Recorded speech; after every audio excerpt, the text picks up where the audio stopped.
ಪ್ರವಾದಿ ಜನ್ಮದಿನಾಚರಣೆ ಎಂಬುದು ಇಸ್ಲಾಮಿನಲ್ಲಿ ಇಲ್ಲ. ಇದರ ಬದಲಾಗಿ ಅವರ ಜನ್ಮ ತಿಂಗಳಿನಲ್ಲಿ ಪ್ರವಾದಿಯವರನ್ನು ಪರಿಚಯಿಸುವ, ಅವರ ಸಂದೇಶ ಸಾರುವ ಅಭಿಯಾನ ಮಾಡಲಾಗುತ್ತದೆ ಎಂದು ಮಸ್ಜಿದುಲ್ ಹುದಾ ತೊಕ್ಕೋಟು ಇದರ ಖತೀಬ್ ಮೊಹಮ್ಮದ್ ಕುಂಞಿ ಹೇಳಿದ್ದಾರೆ. ಅವರು ಜಮಾತೆ ಇಸ್ಲಾಮಿ ಹಿಂದ್ ಉಳ್ಳಾಲ ಇದರ ಆಶಯದಲ್ಲಿ ಪ್ರವಾದಿ ಮೊಹಮ್ಮದ್ ಸಾಹ್ ಮಹಾನ್ ಚಾರಿತ್ರ್ಯವಂತ ಎಂಬ ವಿಚಾರದಲ್ಲಿ ಸಂದೇಶ ಅಭಿಯಾನದ ಪ್ರಯುಕ್ತ ತೊಕ್ಕೋಟು ಪ್ರೆಸ್ ಕ್ಲಬ್ನಲ್ಲಿ ಆಯೋಜಿಸಿದ ಪುಸ್ತಕ ಬಿಡುಗಡೆಯ ಸಮಾರಂಭದಲ್ಲಿ ಮಾತನಾಡುತ್ತಿದ್ದರು. ಪ್ರವಾದಿ ಮೊಹಮ್ಮದ್ ಸಲ್ಲಲ್ಲಾಹು ಅಲೈಹಿ ವಸಲ್ಲಮರ ಬಗ್ಗೆ ಜಗತ್ತಿನ ಖ್ಯಾತ ಬುದ್ಧಿಜೀವಿಗಳು, ಲೇಖಕರು, ವಿದ್ವಾಂಸರು, ಅದೇ ರೀತಿ ನಮ್ಮ ನಾಡಿನ ಹೆಸರಾಂತ ಸಾಹಿತಿಗಳು ಅವರೆಲ್ಲ ಬರೆದಿರುವ ಲೇಖನಗಳ ಒಂದು ಸಂಕಲನ ಅದು ಪ್ರವಾದಿ ಮೊಹಮ್ಮದ್ ಎಂಬ ಹೆಸರಲ್ಲಿ. ಈ ಪುಸ್ತಕದ ಬಿಡುಗಡೆ ಸಮಾರಂಭ ಈ ದಿನ ಇಲ್ಲಿ ನಡೀತಾ ಇದೆ. ಈಗಾಗಲೇ ತಿಳಿಸಿದಂತೆ ಇದು ಪ್ರವಾದಿಯವರು ಹುಟ್ಟಿದ ತಿಂಗಳು. ಈ ತಿಂಗಳಲ್ಲಿ ನಾವು ಜಮಾತೆ ಇಸ್ಲಾಮಿಯ ವತಿಯಿಂದ ನಾವು ಯಾವುದೇ ಮೆರವಣಿಗೆ ಮಾಡುವುದು ಅಂತ ಇಲ್ಲ, ಅಥವಾ ಜನ್ಮದಿನದ ಆಚರಣೆಯೂ ನಾವು ಮಾಡುವುದಿಲ್ಲ. ಹಾಗೆ ಒಂದು ಜನ್ಮದಿನದ ಆಚರಣೆ ಎಂಬುದು ಇಲ್ಲ ಇಸ್ಲಾಮಿನಲ್ಲಿ, ಅಥವಾ ಮೆರವಣಿಗೆ ಮಾಡುವುದು ಕೂಡ ಅದೇನೋ ಒಂದು ದೊಡ್ಡ ಕೆಲಸ ಅಲ್ಲ ಅದು.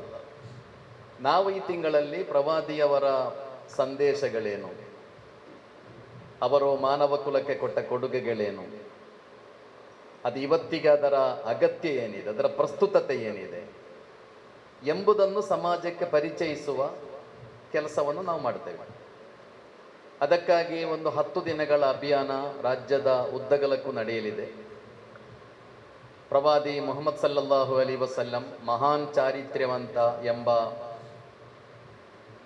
ಒಂದು ಅಭಿಯಾನ ಈ ರಾಜ್ಯದ ಉದ್ದಗಲಕ್ಕೂ 10 ದಿನಗಳ ಕಾಲ 13ನೇ ತಾರೀಕಿನಿಂದ 22ನೇ ತಾರೀಕಿನ ತನಕ ನಡೆಯುತ್ತದೆ. ಈ ಅಭಿಯಾನದ ಮೂಲಕ ಈ ನಾಡಿಗೆ, ಕನ್ನಡ ಜನತೆಗೆ ಪ್ರವಾದಿಯವರ ಸಂದೇಶಗಳನ್ನು ಪರಿಚಯಿಸುವ, ಅವರು ನಿರ್ಮಿಸಿದ ಸಮಾಜವನ್ನು ಪರಿಚಯಿಸುವ, ಅವರ ಬಗ್ಗೆ ಇರುವ ತಪ್ಪು ಕಲ್ಪನೆಗಳನ್ನು ಹೋಗಲಾಡಿಸುವ, ಹಾಗೆ ಸಮಾಜದ ಶಾಂತಿಯನ್ನು, ಸಮಾಜದ ನೆಮ್ಮದಿಯನ್ನು, ಸಮಾಜದ ಆರೋಗ್ಯವನ್ನು ಕಾಪಾಡಿಕೊಳ್ಳುವ ಉದ್ದೇಶದೊಂದಿಗೆ ಈ ಅಭಿಯಾನವನ್ನು ಜಮಾತೆ ಇಸ್ಲಾಮಿ ನಡೆಸ್ತಾ ಇದೆ. ಪ್ರವಾದಿ ಮೊಹಮ್ಮದರು ಒಂದು ಪೌರಾಣಿಕ ಕಥಾಪಾತ್ರ ಅಲ್ಲ. ಪ್ರವಾದಿ ಮೊಹಮ್ಮದ್ ಎಂಬುದು, ಪ್ರವಾದಿ ಮೊಹಮ್ಮದರು ಇತಿಹಾಸದ ಬೆಳಕಿನಲ್ಲಿ ಬದುಕಿದ, ಇತಿಹಾಸದಲ್ಲಿ ದಾಖಲಿಸಲ್ಪಟ್ಟ ಒಂದು ಐತಿಹಾಸಿಕ ವ್ಯಕ್ತಿ ಪ್ರವಾದಿ ಮೊಹಮ್ಮದ್. ಪೌರಾಣಿಕ ಕಥಾಪಾತ್ರ ಅಲ್ಲ, ಪೌರಾಣಿಕ ಮಹಾಪುರುಷನೂ ಅಲ್ಲ. ಪ್ರವಾದಿ ಮೊಹಮ್ಮದರು ಐತಿಹಾಸಿಕ ವ್ಯಕ್ತಿ. ಅವರ ಬದುಕು ಪರಿಪೂರ್ಣವಾಗಿ ಇತಿಹಾಸದಲ್ಲಿ ದಾಖಲಿಸಲ್ಪಟ್ಟದ್ದು. ಅವರ ಬದುಕಿನ ಎಲ್ಲ ಘಟನೆಗಳು ಇತಿಹಾಸದಲ್ಲಿ ದಾಖಲಿಸಲ್ಪಟ್ಟದ್ದು. ಆದ್ದರಿಂದ ಪ್ರವಾದಿ ಮೊಹಮ್ಮದರ ಬದುಕು ಐತಿಹಾಸಿಕವಾದಂತಹ ಬದುಕು, ಚಾರಿತ್ರಿಕವಾದಂತಹ ಬದುಕು. ಪ್ರವಾದಿ ಮೊಹಮ್ಮದರ ಬಗ್ಗೆ ಪವಿತ್ರ ಕುರಾನ್ ಹೇಳುವುದು, ಅವರು ಒಬ್ಬ ಮನುಷ್ಯರಾಗಿದ್ದರು. ಆದರೆ ಅವರಿಗೆ ಇದ್ದ ವಿಶೇಷತೆ ಏನೆಂದರೆ, ಅವರಿಗೆ ದೈವಿಕ ಮಾರ್ಗದರ್ಶನ ಬರ್ತಾ ಇತ್ತು. ದೈವಿಕ ಮಾರ್ಗದರ್ಶನದ ಬುನಾದಿಯಲ್ಲಿ ಅವರು ಒಂದು ಸಮಾಜವನ್ನು ಕಟ್ಟುತ್ತಾರೆ.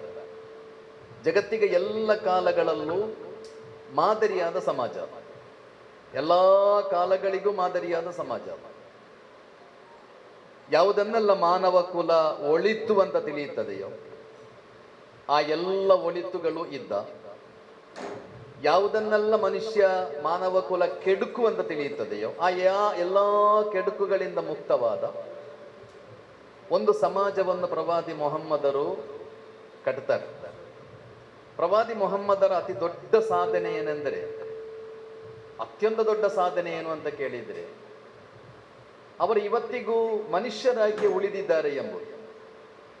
ನಾವು ಮಹಾಪುರುಷರುಗಳನ್ನೆಲ್ಲ ದೇವರಾಗಿ ಮಾಡುತ್ತೇವೆ. ಯಾವ ಮಹಾಪುರುಷರುಗಳು ಇವತ್ತು ನಮ್ಮ ಬಳಿ ಮನುಷ್ಯರಾಗಿ ಉಳಿದಿಲ್ಲ, ಅವರೆಲ್ಲರೂ ದೇವರುಗಳಾಗಿದ್ದಾರೆ. ಎಲ್ಲ ಮಹಾಪುರುಷರುಗಳನ್ನು, ಎಲ್ಲ ದಾರ್ಶನಿಕರನ್ನು, ನಾವು ದೇವರು ಮಾಡಿಬಿಟ್ಟಿದ್ದೇವೆ. ಮತ್ತು ಸಮಾಜದಲ್ಲಿ ನಡೆಯುವ ಅತ್ಯಂತ ದೊಡ್ಡ ಮೋಸ ಯಾವುದು ಅಂತ ಕೇಳಿದರೆ ದೇವರ ಹೆಸರಿನಲ್ಲಿ ನಡೆಯುವ ಮೋಸ. ಈ ಸಮಾಜದಲ್ಲಿ ನಡೆಯುವ ಅತಿ ದೊಡ್ಡ ಮೋಸ ಅದು ದೇವರ ಹೆಸರಿನಲ್ಲಿ ಮನುಷ್ಯನನ್ನು ಮೋಸ ಮಾಡುವುದು. ಬಹಳ ಸುಲಭ ಅದು. ದೇವರ ಹೆಸರಲ್ಲಿ ನೀವು ಯಾರನ್ನು ಬೇಕಾದರೂ ಮೋಸ ಮಾಡ್ಬೋದು. ಪ್ರವಾದಿ ಮೊಹಮ್ಮದರ ಬಹಳ ದೊಡ್ಡ ವಿಶೇಷತೆ, ಬಹಳ ದೊಡ್ಡ ಸಾಧನೆ, ಅವರು ಇವತ್ತಿಗೂ ಮನುಷ್ಯರಾಗಿಯೇ ಉಳಿದಿದ್ದಾರೆ. ಅವರು ದೇವರಾಗಲೇ ಇಲ್ಲ. 120 ಕೋಟಿ ಮುಸ್ಲಿಮರು ಅವರ ಜೀವಕ್ಕಿಂತ ಹೆಚ್ಚಾಗಿ ಪ್ರವಾದಿ ಮೊಹಮ್ಮದರನ್ನು ಪ್ರೀತಿಸ್ತಾರೆ, ಗೌರವಿಸ್ತಾರೆ. ಆದರೆ ಆರಾಧಿಸುವುದಿಲ್ಲ, ಪೂಜೆ ಮಾಡುವುದಿಲ್ಲ ಪ್ರವಾದಿ ಮೊಹಮ್ಮದರಿಗೆ. ಜಗತ್ತಿನಲ್ಲಿ ಒಬ್ಬನೇ ಒಬ್ಬ ಮುಸ್ಲಿಂ ಪ್ರವಾದಿ ಮೊಹಮ್ಮದರನ್ನು ಪೂಜಿಸುವುದಿಲ್ಲ, ಆರಾಧಿಸುವುದಿಲ್ಲ. ಅವರ ಒಂದು ಫೋಟೋ, ಅವರ ಒಂದು ಮೂರ್ತಿ, ಅವರ ಹೆಸರಲ್ಲಿ ಯಾವುದೋ ಒಂದು ಮಂದಿರ, ಯಾವುದೋ ಒಂದು ಕಟ್ಟಡ ಜಗತ್ತಿನಲ್ಲಿ ಎಲ್ಲೂ ಇಲ್ಲ. ಸುಮಾರು 50ಕ್ಕಿಂತ ಹೆಚ್ಚು ಮುಸ್ಲಿಂ ದೇಶಗಳಿವೆ ಜಗತ್ತಿನಲ್ಲಿ. ಅಲ್ಲಿ ಎಲ್ಲೂ ಪ್ರವಾದಿಯವರ ಒಂದು ಫೋಟೋ ಇಲ್ಲ, ಪ್ರವಾದಿಯವರ ಒಂದು ಸ್ಟ್ಯಾಚ್ಯೂ ಎಲ್ಲೂ ಇಲ್ಲ ಜಗತ್ತಿನಲ್ಲಿ. ಆದರೆ ಜಗತ್ತಿನ 120 ಕೋಟಿ ಮುಸ್ಲಿಮರ ಹೃದಯದಲ್ಲಿ ಪ್ರವಾದಿ ಮೊಹಮ್ಮದರಿದ್ದಾರೆ. ಮುಸ್ಲಿಮರು ಮಾತ್ರ ಅಲ್ಲ, ಅವರನ್ನು ಯಾರೆಲ್ಲ ಓದಿದ್ದಾರೋ, ಅವರನ್ನು ಯಾರೆಲ್ಲ ತಿಳ್ಕೊಂಡಿದ್ದಾರೋ ಅವರೆಲ್ಲರೂ ಪ್ರವಾದಿ ಮೊಹಮ್ಮದರನ್ನು ಅತಿ ಹೆಚ್ಚು ಪ್ರೀತಿಸ್ತಾರೆ, ಗೌರವಿಸ್ತಾರೆ. ಅವರ ಅನುಯಾಯಿಗಳು ಅಲ್ಲದವರು ಕೂಡ. ಈ ಪುಸ್ತಕದಲ್ಲಿ ಸುಮಾರು 18 ಲೇಖನಗಳಿವೆ. ಬೇರೆ ಬೇರೆ ಧರ್ಮದ ಮೇಲೆ ನಂಬಿಕೆ ಇಡುವ ಪ್ರವಾದಿ ಮೊಹಮ್ಮದರ ಅನುಯಾಯಿಗಳು ಅಲ್ಲದವರು ಬರೆದ ಲೇಖನಗಳು. ಅವರೆಷ್ಟು ಪ್ರವಾದಿಯ ಬದುಕಿನಿಂದ ಪ್ರಭಾವಿತಗೊಂಡಿದ್ದಾರೆ, ಅವರೆಷ್ಟು ಪ್ರವಾದಿಯವರನ್ನು ಗೌರವಿಸ್ತಾರೆ ಎಂಬುದರ ಬಹಳ ಒಳ್ಳೆಯ ನಿದರ್ಶನ ಈ ಪುಸ್ತಕದಲ್ಲಿ ಇರುವ ಬೇರೆ ಬೇರೆ ಲೇಖನಗಳು. ಅಂದರೆ ಪ್ರವಾದಿಯವರನ್ನು ಯಾಕೆ ಜನರು ಪ್ರೀತಿಸ್ತಾರೆ ಅಂತ ಕೇಳಿದರೆ, ಪ್ರವಾದಿಯವರನ್ನು ಯಾಕೆ ಜನರು ಗೌರವಿಸ್ತಾರೆ ಅಂತ ಕೇಳಿದರೆ, ಅವರ ಸ್ವಚ್ಛವಾದ ಬದುಕು ಮತ್ತು ಅವರ ಸ್ಪಷ್ಟವಾದ ಸಂದೇಶಗಳು. ಜಗತ್ತಿನಲ್ಲಿ ಅದ್ಭುತಗಳನ್ನು ಮಾಡಿ ತೋರಿಸಿದವರಲ್ಲ ಪ್ರವಾದಿ ಮೊಹಮ್ಮದ್. ನಮಗೆ ಅದ್ಭುತಗಳನ್ನು ಮಾಡುವವರಂದ್ರೆ ಬಹಳ ಇಷ್ಟ.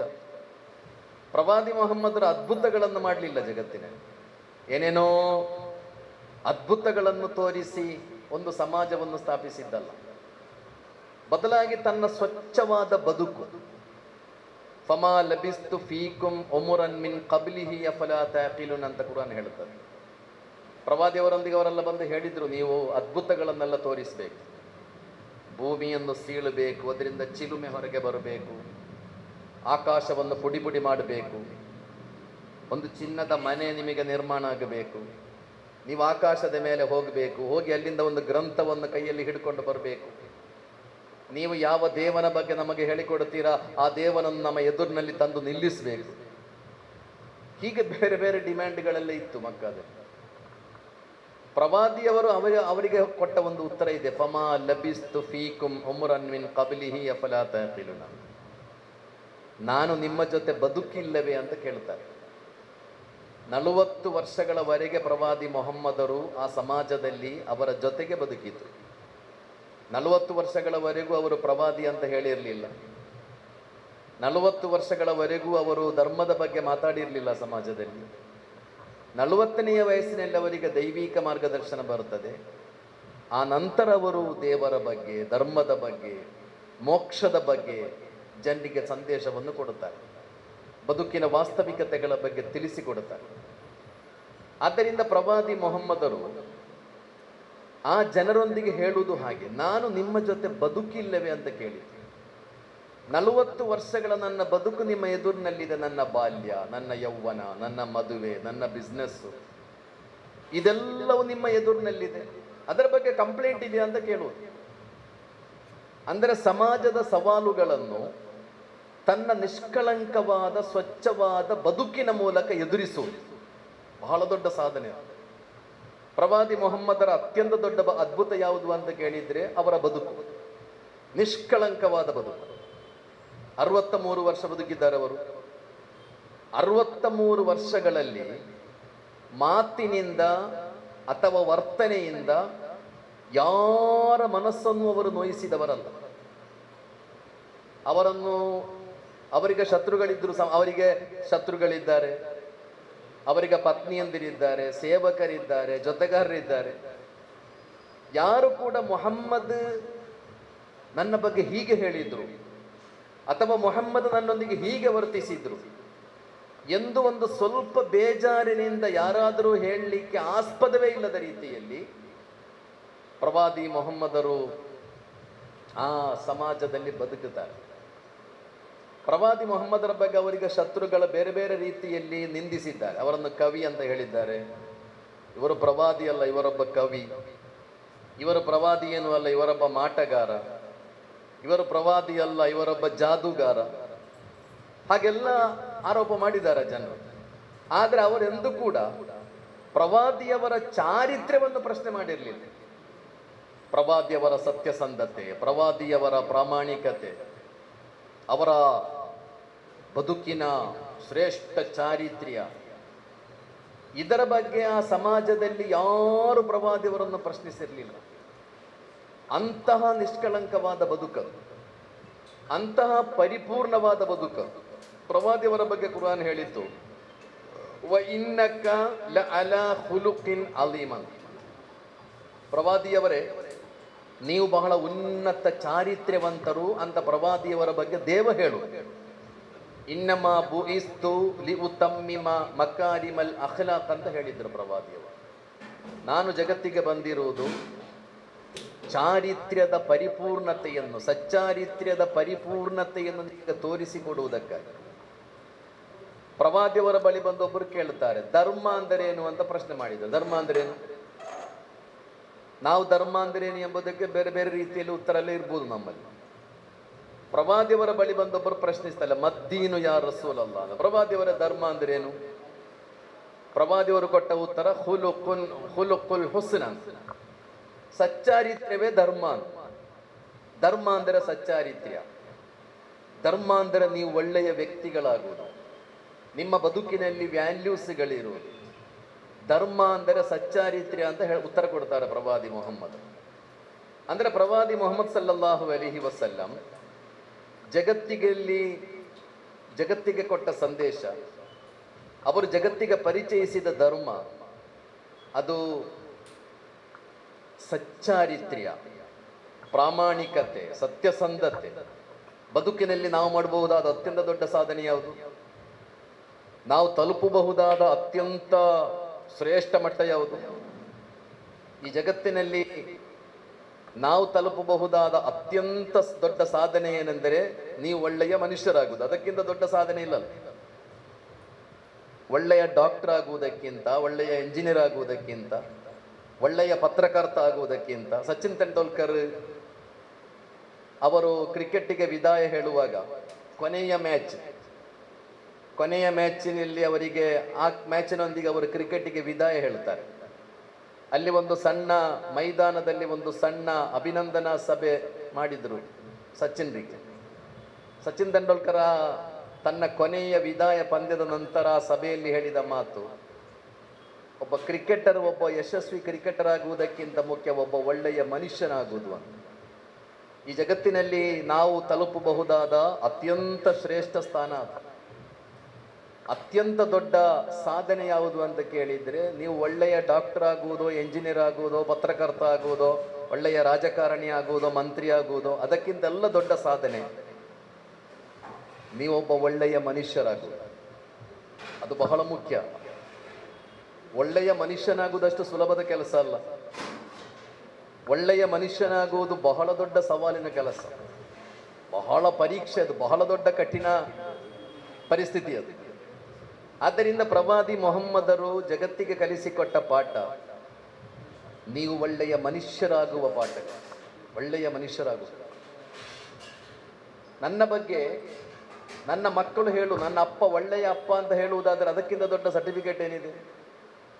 ನನ್ನ ಮಕ್ಕಳು ಹೇಳು, ನನ್ನ ಅಪ್ಪ ಒಳ್ಳೆಯ ಅಪ್ಪ, ಆದರ್ಶ ಇರುವ ಅಪ್ಪ, ನೈತಿಕತೆ ಇರುವ ಅಪ್ಪ, ನನ್ನ ರೋಲ್ ಮಾಡೆಲ್ ನನ್ನ ಅಪ್ಪ ಅಂತ ನಿಮ್ಮ ಮಕ್ಕಳು ನಾಳೆ ಬಹಿರಂಗವಾಗಿ ಹೇಳುವುದಾದರೆ ಅದಕ್ಕಿಂತ ದೊಡ್ಡ ಘನತೆ, ಗೌರವ, ಸಮ್ಮಾನ ಜಗತ್ತಿನಲ್ಲಿ ಬೇರೆ ಯಾವುದೂ ಇಲ್ಲ. ನನ್ನ ನೆರೆಮನೆಯವ ನನ್ನ ಬಗ್ಗೆ, ಅವನ ಜಾತಿ, ಅವನ ಧರ್ಮ, ಅದು ಯಾವುದೇ ಇರಲಿ, ನನ್ನ ನೆರೆಮನೆಯವ, ಅವನ ಪಕ್ಷ, ಅವನ ಸಂಘಟನೆ, ಅವ ಕೈಯಲ್ಲಿ ಹಿಡಿದಿರುವ ರಾಜಕೀಯ ಪಕ್ಷದ ಧ್ವಜ ಅದ್ಯಾವುದೇ ಇರಲಿ, ಅದೆಲ್ಲ ಬದಿಗಿಟ್ಟು ನನ್ನ ನೆರೆಮನೆಯವ ನನ್ನ ಬಗ್ಗೆ ಹೇಳ್ತಾನೆ, ಈ ಮನುಷ್ಯ ಒಳ್ಳೆಯ ಮನುಷ್ಯ ಅಂತ ಹೇಳುವುದು. ನನ್ನ ನೆರೆಯಲ್ಲಿರುವ ಆತ ಅವ ಒಳ್ಳೆಯವ, ಅವ ಒಳ್ಳೆಯವ ಎಂದು ನಿಮ್ಮ ಬಗ್ಗೆ ನಿಮ್ಮ ನೆರೆಮನೆಯವ ಹೇಳುವುದಾದರೆ ಅದಕ್ಕಿಂತ ದೊಡ್ಡ ಸರ್ಟಿಫಿಕೇಟ್ ನಿಮಗೆ ಯಾವುದೂ ಇಲ್ಲ, ಅದಕ್ಕಿಂತ ದೊಡ್ಡ ಸಮ್ಮಾನ ಯಾವುದೂ ಇಲ್ಲ. ಪ್ರವಾದಿ ಮೊಹಮ್ಮದರು ಹೇಳಿದ್ರು, ನಿಮಗೆ ಸ್ವರ್ಗ ಸಿಗಬೇಕಾದರೆ, ನಿಮಗೆ ದೇವನ ಬಳಿ ಮೋಕ್ಷ ಸಿಗಬೇಕಾದರೆ ನಿಮ್ಮ ನೆರೆಮನೆಯವ ಸರ್ಟಿಫಿಕೇಟ್ ಕೊಡಬೇಕು. ನನಗೆ ಅವನಿಂದ ಯಾವ ತೊಂದರೆಯೂ ಆಗಲಿಲ್ಲ ಎಂದು ನಿಮ್ಮ ನೆರೆಮನೆಯಲ್ಲಿ ಬದುಕುವ ಹಿಂದುವೋ ಮುಸ್ಲಿಮೋ ಕ್ರೈಸ್ತನೋ ಧರ್ಮ ಇಲ್ಲದವನೋ ಧರ್ಮ ಇರುವವನೋ ಯಾರೇ ಆಗಲಿ, ಮನೆಯಲ್ಲಿ ಇರುವವ ಸರ್ಟಿಫಿಕೇಟ್ ಕೊಡಬೇಕು. ಇವನಿಂದ ನನಗೆ ತೊಂದರೆ ಆಗಲಿಲ್ಲ, ಇವ ಒಳ್ಳೆಯವ ಎಂದು ನಿಮ್ಮ ನೆರೆಮನೆಯವ ಒಪ್ಪುವ ತನಕ ನಿಮಗೆ ಮೋಕ್ಷ ಸಿಗುವುದಿಲ್ಲ ಅಂತ ಕಲಿಸಿಕೊಟ್ಟರು ಪ್ರವಾದಿಯವರು. ಆದ್ದರಿಂದ ಬದುಕಿನಲ್ಲಿ ನಾವೆಲ್ಲ ಮಾಡಬಹುದಾದ ಅತ್ಯಂತ ದೊಡ್ಡ ಸಾಧನೆ, ನಾವೆಲ್ಲ ಒಳ್ಳೆಯ ಮನುಷ್ಯರಾಗುವುದು, ಒಳ್ಳೆಯ ಮನುಷ್ಯರಾಗುವುದು. ಅದಕ್ಕಾಗಿ ಒಳ್ಳೆಯ ಮನುಷ್ಯರಾಗಲಿಕ್ಕೆ ಇರುವ ದಾರಿಗಳೇನು? ಒಳ್ಳೆಯ ಮನುಷ್ಯರಾಗಲಿಕ್ಕೆ ಇರುವ ದಾರಿಗಳು ಈ ಜಗತ್ತಿಗೆ ದಾರ್ಶನಿಕರು, ಪ್ರವಾದಿಗಳು, ಮಹಾಪುರುಷರು, ಸಾಧು ಸಂತರು ಅವರೆಲ್ಲ ಕಲಿಸಿಕೊಟ್ಟ ವ್ಯಾಲ್ಯೂಸ್ಗಳಿಂದ ಮಾತ್ರ ನಿಮಗೆ ಒಳ್ಳೆಯ ಮನುಷ್ಯರಾಗಲಿಕ್ಕೆ ಸಾಧ್ಯ. ಆ ವ್ಯಾಲ್ಯೂಸ್ಗಳಿಂದ ಮಾತ್ರ ನಿಮಗೆ ನೆಮ್ಮದಿಯಿಂದ ಮತ್ತು ಪ್ರೀತಿಯಿಂದ ಬದುಕಲಿಕ್ಕೆ ಸಾಧ್ಯ. ಇವತ್ತು ನಮ್ಮಲ್ಲಿ ಎಲ್ಲ ಸವಲತ್ತುಗಳು ಇವೆ, ಎಲ್ಲ ಸವಲತ್ತುಗಳು ಇದ್ದು ಕೂಡ ನಾವು ಏನೂ ಇಲ್ಲದವರ ಹಾಗೆ ಹತಾಶೆ, ನಿರಾಶೆ, ಭಯ, ಭ್ರಮೆ, ಟೆನ್ಷನ್, ಪ್ರೆಷರ್, 10 ರೋಗಗಳು. ರೋಗ ಇಲ್ಲದ ಯಾರೂ ಇಲ್ಲ, ಟ್ಯಾಬ್ಲೆಟ್ ಇಲ್ಲದ ಯಾರೂ ಇಲ್ಲ ಸಮಾಜದಲ್ಲಿ. ನಾವೆಲ್ಲ ಯಾಕೆ ಹೀಗೆ ಅಂತ ಕೇಳಿದ್ರೆ, ಇಷ್ಟೆಲ್ಲ ಸವಲತ್ತುಗಳಿರುವಾಗಲೂ ನಿಮಗೆ ಯಾಕೆ ಟೆನ್ಷನ್? ಇಷ್ಟೆಲ್ಲ ಸುಖ ಸವಲತ್ತುಗಳಿರುವಾಗಲೂ ನೀವು ಯಾಕೆ ನೆಮ್ಮದಿಯಿಂದ ಬದುಕುತ್ತಾ ಇಲ್ಲ? ಯಾಕೆ ಅಂತ ಕೇಳಿದ್ರೆ ಉತ್ತರ ಬಹಳ ಸ್ಪಷ್ಟ. ಬದುಕಿಗೆ ವ್ಯಾಲ್ಯೂಸ್ಗಳಿಲ್ಲ ಎಂಬುದೇ ಅದರ ಉತ್ತರ. ಪಾಶ್ಚಾತ್ಯ ಜಗತ್ತಿನಲ್ಲಿ ಇವತ್ತು ಅತ್ಯಂತ ದೊಡ್ಡ ಸವಾಲು ಡಿಪ್ರೆಷನ್ ಅಂತ ಹೇಳಲಾಗುತ್ತದೆ. ಬೇರೆ ಬೇರೆ ಕಾಯಿಲೆಗಳಿಗಿಂತ, ಕ್ಯಾನ್ಸರ್ಗಿಂತ, ಹಾರ್ಟ್ ಅಟ್ಯಾಕ್ಗಿಂತ, ಬೇರೆ ಬೇರೆ ಕಾಯಿಲೆಗಳಿಗಿಂತ ದೊಡ್ಡ ಕಾಯಿಲೆ ಪಾಶ್ಚಾತ್ಯ ಜಗತ್ತಿನಲ್ಲಿ ಡಿಪ್ರೆಷನ್ ಅಂತ. 300 ಕೋಟಿಗಿಂತ ಹೆಚ್ಚು ಜನರು ಡಿಪ್ರೆಷನ್ನಿಂದ ಬಳಲ್ತಾ ಇದ್ದಾರೆ ಜಗತ್ತಿನಲ್ಲಿ. ಯಾಕೆ ಡಿಪ್ರೆಷನ್ ಅಂತ ಕೇಳಿದರೆ, ಸವಲತ್ತು ಇಲ್ಲದೆ ಇರುವುದೋ, ದುಡ್ಡಿಲ್ಲದೆ ಇರುವುದೋ, ಸುಖ ಇರುವುದಲ್ಲ, ಎಲ್ಲವೂ ಇದ್ದುಕೊಂಡು ಕೂಡ ಬದುಕಿನಲ್ಲಿ ವ್ಯಾಲ್ಯೂಸ್ಗಳಿಲ್ಲ. ಧಾರ್ಮಿಕತೆ, ನೈತಿಕತೆ, ವ್ಯಾಲ್ಯೂಸ್ ಇದೆಲ್ಲ ಕಳ್ಕೊಂಡಾಗ ಮನುಷ್ಯ ತಲುಪುವುದು ಡಿಪ್ರೆಷನ್ನ ಹಂತಕ್ಕೆ. ನಿರಾಶೆ, ಹತಾಶೆ, ಭಯ, ಭ್ರಮೆ, ಯಾರ್ಯಾರನ್ನೋ ದ್ವೇಷಿಸುವುದು. ನಮ್ಮ ಪರಿಸ್ಥಿತಿ ಏನೆಂದರೆ, ನನ್ನ ಧರ್ಮನಿಷ್ಠೆಯನ್ನು ನಾನು ಸಾಬೀತುಪಡಿಸಬೇಕಾದರೆ ಇನ್ನೊಂದು ಧರ್ಮವನ್ನು ಹೀಯಾಳಿಸಬೇಕು. ಇನ್ನೊಂದು ಧರ್ಮವನ್ನು ಹೀಯಾಳಿಸಿ, ಇನ್ನೊಂದು ಧರ್ಮವನ್ನು ನಿಂದಿಸಿ, ಇನ್ನೊಂದು ಧರ್ಮದ ಮೇಲೆ ಆರೋಪ ಹೊರಿಸಿ ನಾನು ನನ್ನ ಧರ್ಮವನ್ನು ಸೇಫ್ ಮಾಡುವುದಾದರೆ ನೀವು ಧರ್ಮಕ್ಕೆ ಮಾಡುವ ಅತಿ ದೊಡ್ಡ ಅಪಚಾರ ಅದು. ನನ್ನ ಧರ್ಮನಿಷ್ಠೆಯನ್ನು ನಾನು ಸಾಬೀತುಪಡಿಸಬೇಕಾದದ್ದು ನನ್ನ ಧರ್ಮವನ್ನು ಪಾಲಿಸುವ ಮೂಲಕ, ನನ್ನ ಧರ್ಮವನ್ನು ಜನರಿಗೆ ತಿಳಿಸುವ ಮೂಲಕ, ಅಲ್ಲದೆ ಬೇರೊಬ್ಬರನ್ನು ದ್ವೇಷಿಸಿ ನೀವು ನಿಮ್ಮ ಧರ್ಮವನ್ನು ಕಾಪಾಡುವುದೆಂದರೇನು? ಬೇರೊಬ್ಬರೊಂದಿಗೆ ಹಗೆತನ ಸಾಧಿಸಿ, ಬೇರೊಂದು ಧರ್ಮವನ್ನು ನಿಂದಿಸಿ ನೀವು ನಿಮ್ಮ ಧರ್ಮದ ರಕ್ಷಣೆ ಮಾಡುವುದೆಂದರೆ, ನಿಮ್ಮ ಧರ್ಮ ನಿಷ್ಠೆಯನ್ನು ಸಾಬೀತುಪಡಿಸುವುದೆಂದರೆ, ಅದು ಈ ಜಗತ್ತಿನಲ್ಲಿ ನಡೆಯುವ ಅತಿ ದೊಡ್ಡ ದುರಂತ. ನಾವು ಮಹಾಪುರುಷರುಗಳನ್ನೆಲ್ಲ ಹೆಚ್ಚು ತಿಳಿಯುವ, ಅವರ ಬಗ್ಗೆ ಕಲಿಯುವ, ಅವರ ವ್ಯಾಲ್ಯೂಸ್ಗಳ ಬಗ್ಗೆ ತಿಳಿಯುವ, ಅದನ್ನು ಒಂದು ಹೊಸ ತಲೆಮಾರಿಗೆ ತಿಳಿಸುವ ದೊಡ್ಡ ಕೆಲಸ ನಾವು ಮಾಡಬೇಕು. ಕಮ್ಯುನಿಕೇಷನ್ನ ಯುಗ ಅಂತ ಹೇಳಲಾಗ್ತದೆ. ನಮ್ಮದು ಕಮ್ಯುನಿಕೇಷನ್ ಬಹಳಷ್ಟು ಬೆಳೆದಿದೆ, ಇಡೀ ಜಗತ್ತೇ ನಮ್ಮ ಕೈಯಲ್ಲಿದೆ ಅಲ್ಲ. ಈಗ ಕಮಲಾ ಹ್ಯಾರಿಸ್ ಏನು ಸ್ಪೀಚ್ ಮಾಡಿದ್ರು ಅಂತ ಈಗ ನಮಗೆ ಗೊತ್ತಾಗ್ತದೆ. ಟ್ರಂಪ್ ಏನು ಹೇಳಿದ್ರು ಅಂತ ಈಗ ಹೇಳಿದ್ದು ಈಗ ಗೊತ್ತಾಗ್ತದೆ ನನಗೆ. ಅಷ್ಟು ಕಮ್ಯುನಿಕೇಷನ್ ಬೆಳೆದಿರುವ ಕಾಲದಲ್ಲಿ ನಮ್ಮ ಜೊತೆಗೆ ಬದುಕುವವರನ್ನು, ಜನರ ಧರ್ಮ, ಅವರ ನಂಬಿಕೆ, ಅವರ ಆಚಾರ ವಿಚಾರ, ಮನುಷ್ಯರನ್ನು ತಿಳಿಲಿಕ್ಕೆ ನಾವು ಇಷ್ಟೆಲ್ಲ ಕಮ್ಯುನಿಕೇಷನ್ ಇದ್ದುಕೊಂಡು ಕೂಡ ನಮ್ಮ ಜೊತೆ ಬದುಕುವವರನ್ನು ನಮಗೆ ತಿಳಿಲಿಕ್ಕೆ ಸಾಧ್ಯ ಆಗ್ತಾ ಇಲ್ಲ ಅಂದರೆ, ನಮ್ಮ ಜೊತೆಯಲ್ಲಿರುವವರನ್ನು ಅರ್ಥ ಮಾಡಲಿಕ್ಕೆ ನಮಗೆ ಸಾಧ್ಯ ಆಗಲಿಲ್ಲ ಅಂದರೆ, ನಮ್ಮ ಜೊತೆಯಲ್ಲೇ ಬದುಕುವವರ ಧರ್ಮ, ಅವರ ನಂಬಿಕೆ, ಅವರ ಹಬ್ಬ, ಆ ಹಬ್ಬದ ಸಂದೇಶ, ಅವರ ಧಾರ್ಮಿಕ ಗ್ರಂಥ, ಅವರ ಸಂಪ್ರದಾಯಗಳು, ಇದನ್ನೇ ನಿಮಗೆ ಅರ್ಥ ಮಾಡ್ಲಿಕ್ಕೆ ಸಾಧ್ಯ ಇಲ್ಲ ಎಂದಾದರೆ ನೀವು ಅಮೆರಿಕಾದಲ್ಲಿ ಏನಾಗ್ತದೆ, ಲಂಡನ್ನಲ್ಲಿ ಏನಾಗ್ತದೆ ಅಂತ ತಿಳಿದು ಏನು ಪ್ರಯೋಜನ ಇದೆ? ಕಮ್ಯುನಿಕೇಶನ್ ನಿಂದ ನಾವು ಫಸ್ಟಿಗೆ ಅರ್ಥ ಮಾಡಬೇಕಾದದ್ದು ಇದಲ್ಲ. ಇಷ್ಟೆಲ್ಲ ಕಮ್ಯುನಿಕೇಶನ್ ಯುಗದಲ್ಲಿ ಬೇರೆಯವರ ಧರ್ಮ ಬಿಡಿ, ನನ್ನ ಅಮ್ಮ ಯಾರು ಅಂತ ತಿಳಿಲಿಕ್ಕೂ ನನಗೆ ಸಾಧ್ಯ ಆಗ್ತಾ ಇಲ್ಲ. ತಂದೆಯ ನೋವು ಅರ್ಥ ಮಾಡ್ಲಿಕ್ಕೂ ಸಾಧ್ಯ ಆಗದ ಮಕ್ಕಳು. ನಮ್ಮ ಕಾಲದ ಬಗ್ಗೆ ಹೇಳಲಾಗುವುದು, ನಮ್ಮಲ್ಲಿ ಸಂಪತ್ತು ಹೆಚ್ಚಾದಷ್ಟು ಬಡತನ ಹೆಚ್ಚಾಗುವುದು ಅಂತ, ದಾರಿದ್ರ್ಯ ಹೆಚ್ಚಾಗುವುದು ಅಂತ. ಎಷ್ಟು ಸಂಪತ್ತು ಹೆಚ್ಚಾಗಿ ಒಬ್ಬೊಬ್ಬನ ಕೈಯಲ್ಲಿ ಇರುವ ಸಂಪತ್ತಿಗೆ ಲೆಕ್ಕವೇ ಇಲ್ಲ. 10, 12, 15 ದೇಶಗಳ ವರಮಾನ ಒಬ್ಬೊಬ್ಬ ವ್ಯಕ್ತಿಯ ಕೈಯಲ್ಲಿದೆ ಅಂತ. ಅಷ್ಟು ಸಂಪತ್ತಿದೆ ಒಬ್ಬನ ಕೈಯಲ್ಲಿ. ಒಂದೊಂದು ಮದುವೆಗೆ ಎಷ್ಟು ಖರ್ಚಾಗ್ತದೆ ಎಂದು ನಾವು ನೋಡ್ತಾ ಇದ್ದೇವೆ. ಸಂಪತ್ತು ಹೆಚ್ಚಾದಷ್ಟು ಬಡತನ ಹೆಚ್ಚಾಗುವುದು, ಕಮ್ಯುನಿಕೇಶನ್ ಹೆಚ್ಚಾದಷ್ಟು ಅಂತರ ಹೆಚ್ಚಾಗುವುದು, ಗ್ಯಾಪ್ ಹೆಚ್ಚಾಗುವುದು, ವಿದ್ಯಾವಂತರು ಹೆಚ್ಚಾದಷ್ಟು ವೃದ್ಧಾಶ್ರಮಗಳು ಹೆಚ್ಚಾಗುವುದು. ಹೀಗೆ ಒಂದು ರೀತಿಯ ದುರಂತದ ಬದುಕು ನಮ್ಮದು. ಆದ್ದರಿಂದ ಕಮ್ಯುನಿಕೇಶನ್ನ ಈ ಕಾಲದಲ್ಲಿ, ಕಮ್ಯುನಿಕೇಶನ್ ಇಷ್ಟು ಬೆಳೆದಿರುವ ಕಾಲದಲ್ಲಿ, ಕಮ್ಯುನಿಕೇಶನ್ನ ಮೂಲಕವೇ ನಮ್ಮಲ್ಲಿ ಅಂತರ ಹೆಚ್ಚಾಗುವುದು, ವಿಭಜನೆ ಹೆಚ್ಚಾಗುವುದು, ಪರಸ್ಪರ ಅಪನಂಬಿಕೆ ಹೆಚ್ಚಾಗುವುದು, ಗೋಡೆಗಳು ಮತ್ತಷ್ಟು ಗಟ್ಟಿಯಾಗುವುದು. ಇದೆಲ್ಲ ಒಂದು ದೊಡ್ಡ ಅಪಾಯದ ಲಕ್ಷಣ, ದೊಡ್ಡ ದುರಂತದ ಲಕ್ಷಣ.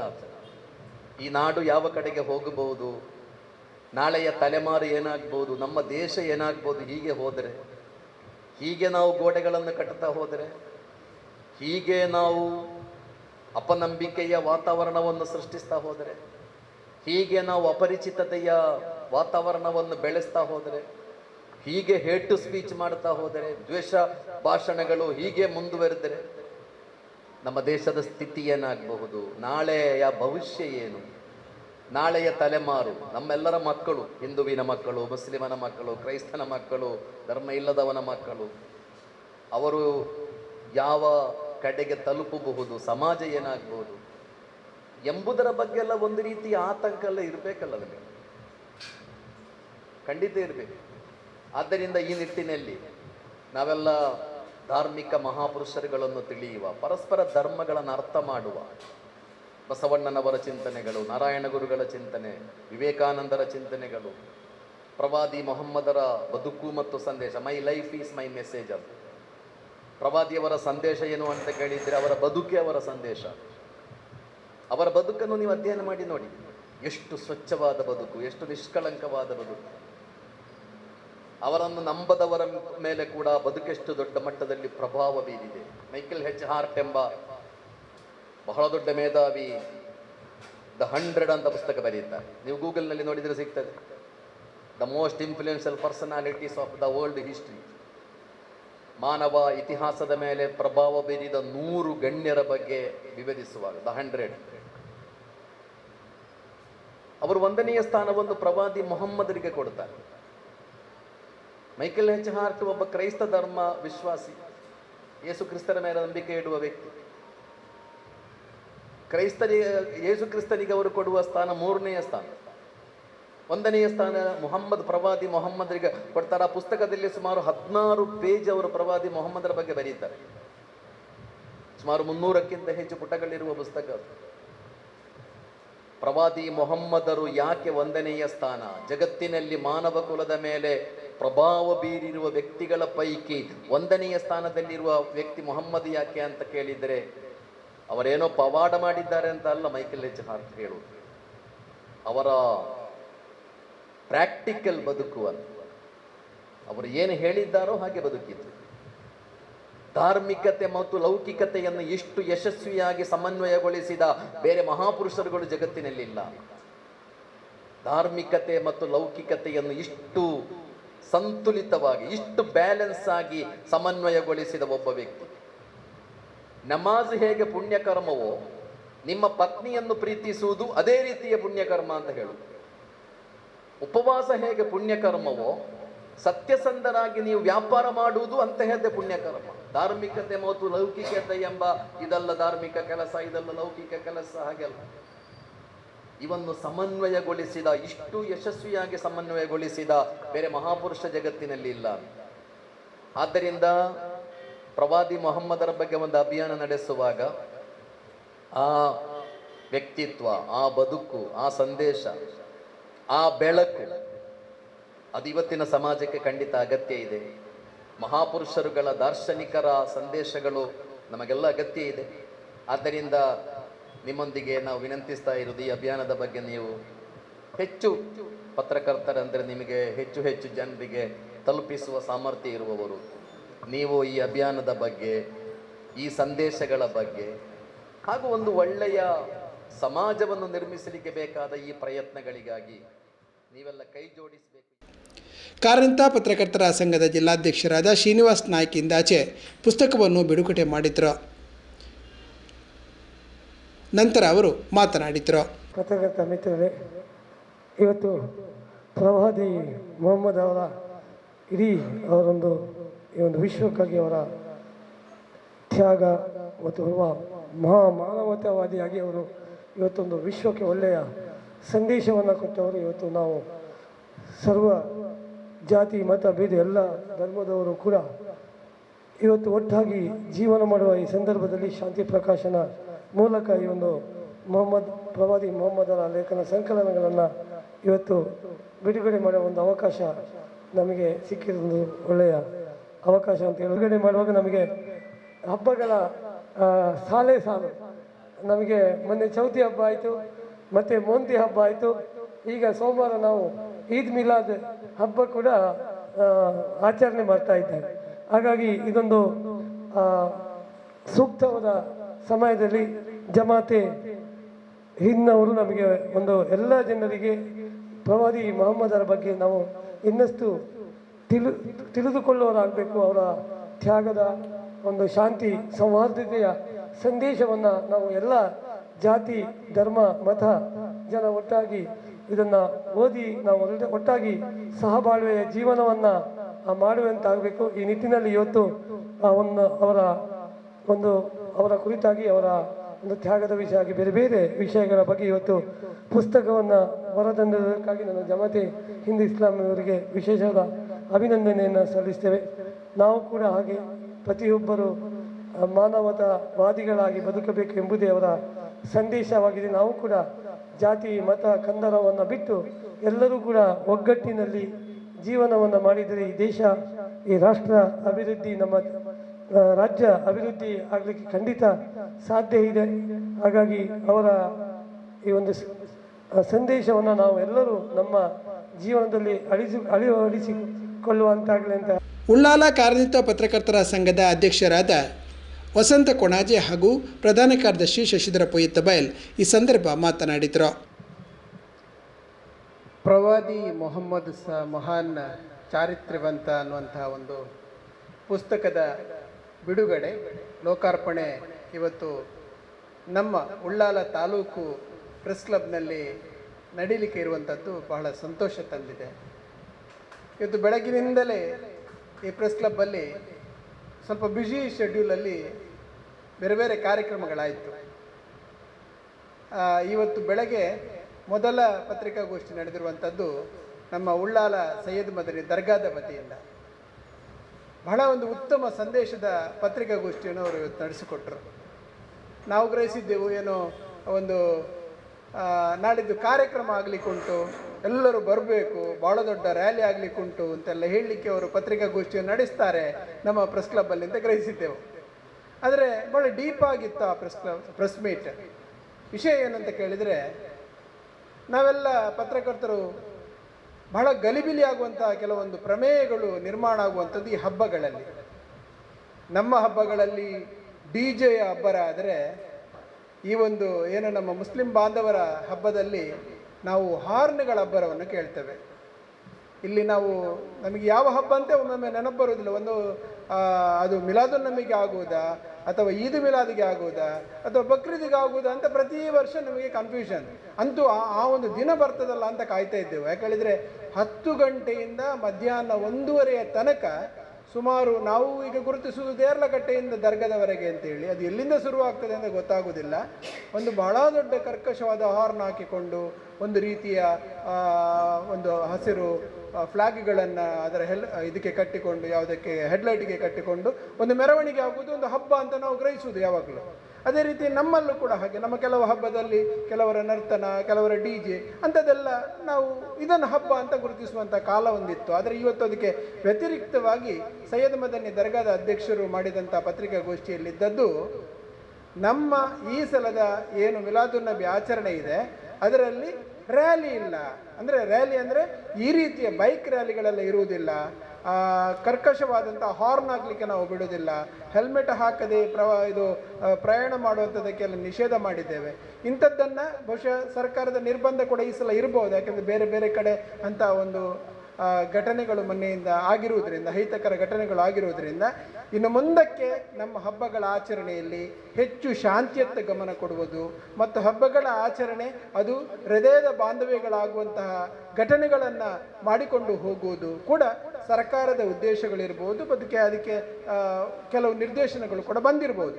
ಏನೇ ಆದರೂ ಅಂತಹ ಹಬ್ಬಗಳನ್ನು ಆಚರಿಸುವುದು ಮುಂದಿನ ದಿನಗಳಲ್ಲಿ ನಮ್ಮ ಬದುಕಾಗಲಿ ಅನ್ನೋದನ್ನು ಇವತ್ತಿನ ಬೆಳಗಿನ ಪ್ರೆಸ್ ಮೀಟಲ್ಲಿ ಅವರು ಬಿಂಬಿಸಿದರು.